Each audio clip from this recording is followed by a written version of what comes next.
From the Bob Mills Weather Center, the Oklahoma weather expert, Travis Meyer. So much nasty cold, but I have good cold. The Ice Oilers. Yes, it's Sledge's birthday, and guess what? If you donate a new or gently used coat, you get to free skate pass. And for the first 1,000 fans, they get a bobblehead as well. So that's happening tomorrow night. Even though it's cold, it's supposed to be cold when you're with the Ice Oilers. So it's going to be a good thing. But you bring a coat, and you get a free skate pass, so just be thinking about that. So that's a positive in an otherwise cold, cold world. Speaking of which, right now that Arctic air continues to push to us south. As we said, for about 12 days now, we've been following it, coming across the North Pole into northern Canada.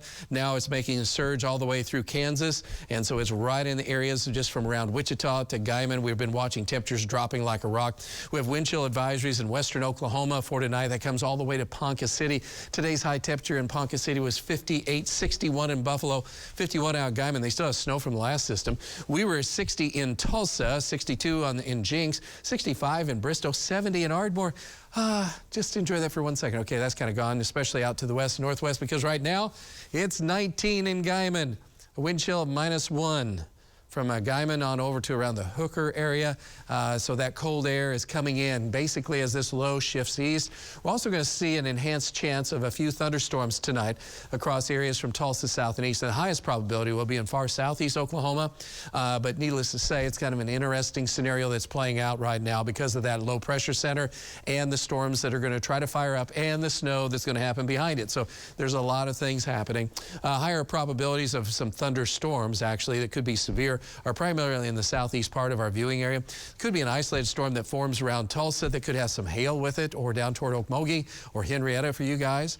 So don't be surprised. All right, so here's the problem. We've been showing this. It was getting closer and closer. Now we've done the deep dive, and we're now below freezing as we extend the forecast on into next week. So this is an extended period of way below normal temperatures. 3 years since we've really felt anything like this, so it's significant. And of course, since we don't do it all the time, it kind of lose sight of that. I mean, yeah, we know it's cold, and yeah, we have to layer up and all those things, but a couple of things that you just have to remember: as the wind blows, even though the temperature's cold, it's even colder with the wind chill. So we're looking for some 10 to 20 below zero readings as we get on into Sunday night, Monday, and Tuesday. And we have wind chill watches already in effect. Just to give you an idea about wind chills and frostbite, on Saturday, the minimum wind chill should be around 0. And the minutes to frostbite, if the kids are out, about 45 minutes, 40 on Monday, 35 on, I should say 30 on Monday, 35 on Monday, 30 on Tuesday. I'll get it right. And with the wind chill so low, and especially if there is some snow, which we're hoping for on Sunday, because it could be just about perfect if we had snow then, because there wouldn't be a whole lot going on Monday because it's Martin Luther King Day, so a lot of businesses are closed,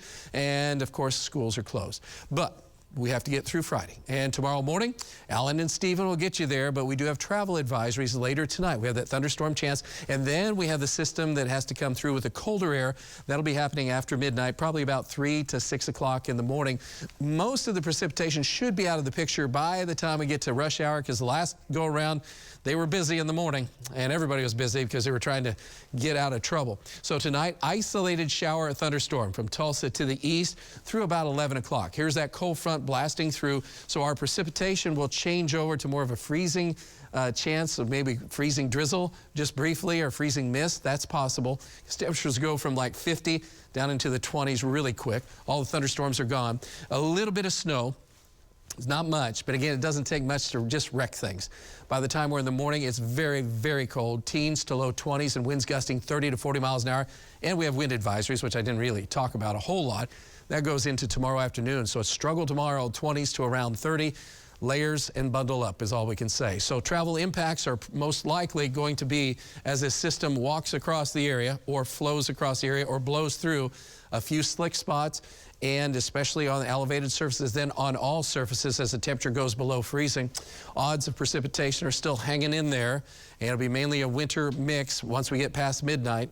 Saturday morning, it's really cold. Saturday afternoon, you can get around. It won't be that bad. And then it's really the Sunday time period that we're most concerned with, because Sunday is when our chances of snow are going to be higher, and there could be about 1 to 3 inches of snow associated with that based on the data we're looking at right now.